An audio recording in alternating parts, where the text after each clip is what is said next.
Welcome to Crisis in Perception, where we examine the systems shaping our world one book at a time. You probably remember the story we were all told about the 2008 financial crisis, that it was this sudden, unpredictable disaster, a total black swan event. But Michael Lewis's book, The Big Short, tells a completely different story. It's about a small group of outsiders who saw the whole thing coming. And they didn't just see it, they bet against the entire system. And in doing so, they showed the world that this wasn't an accident. It was a machine built to fail. So how did this actually happen? For the next few minutes, we're going to treat this whole thing like a crime scene. Forget the tragic accident story. We're here to find out what really went down. And this, right here, is the central mystery. How could the supposed smartest people in the room be so completely blind to what was happening? I mean, it wasn't just a small mistake. One person in the book just calls it straight-up stupidity. But was it really that simple? To crack this case, we have to look at the evidence. And the evidence is hidden inside these super complex financial products, the very gears of this destructive machine. Each one is a clue that's going to lead us straight to the truth. All right, our first clue, the subprime mortgage. And look, these weren't just risky loans. They were almost designed to fail. We're talking about loans given to people with terrible credit, often with no proof of income at all. This is ground zero. This is where the whole contagion started. Okay, now this is where the real deception kicks in.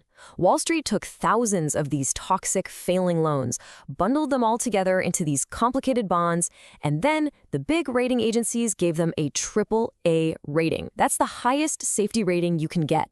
It's like taking a pile of dynamite, putting it in a pretty box, and slapping a certified organic sticker on it. So how did our group of outsiders prove this was all a giant fraud? Well, they used a very specific tool called a credit default swap, or CDS. You can think of it like an insurance policy on a bond. So they saw these AAA-rated bonds were actually filled with garbage, and they bought up CDSs, which was pretty much like taking out a massive fire insurance policy on a house you know is about to burn to the ground. And this really just says it all, doesn't it? On the left, you've got what Wall Street was selling, investments as safe as you can get. On the right, you've got what they really were, a time bomb just ticking away.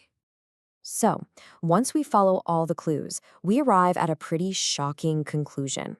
The real culprit here wasn't one single person or even a few bad decisions. The culprit was the entire system. Michael Lewis calls it a doomsday machine. And by 2006, that machine had warning lights flashing all over it. I mean, mortgage defaults were shooting through the roof, but the machine, it just kept running, churning out more and more of these toxic products. Which leads to the most important question of all. If the warning lights were flashing so brightly, why didn't anyone in charge seem to notice? Were they all just blind? Well, The Big Short argues the answer has nothing to do with intelligence. It has everything to do with incentives.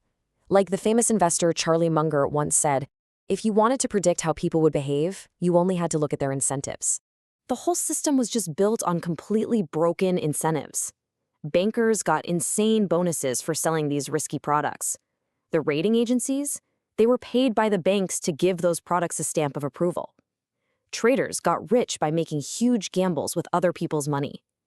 At the end of the day, there was one job nobody got paid for, pointing out the danger. So the 2008 crash, it really wasn't an accident. It was the logical, totally predictable result of a system that was designed to reward insane risk-taking while hiding all the consequences. That doomsday machine Lewis talks about, it wasn't just going to explode, it was built to. And this makes you think, doesn't it? It goes way beyond just Wall Street. When we see some massive failure in any system, maybe the first question shouldn't be, how could these people be so dumb? Maybe it should be, okay, what were the incentives?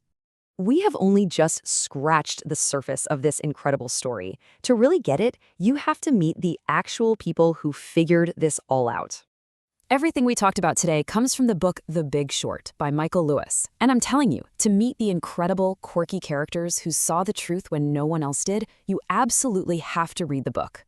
For the full long-form deep dive into this book and its ideas, follow the link in the description. If you enjoy systems-level analysis like this, please subscribe and comment with books or topics you'd like us to explore next.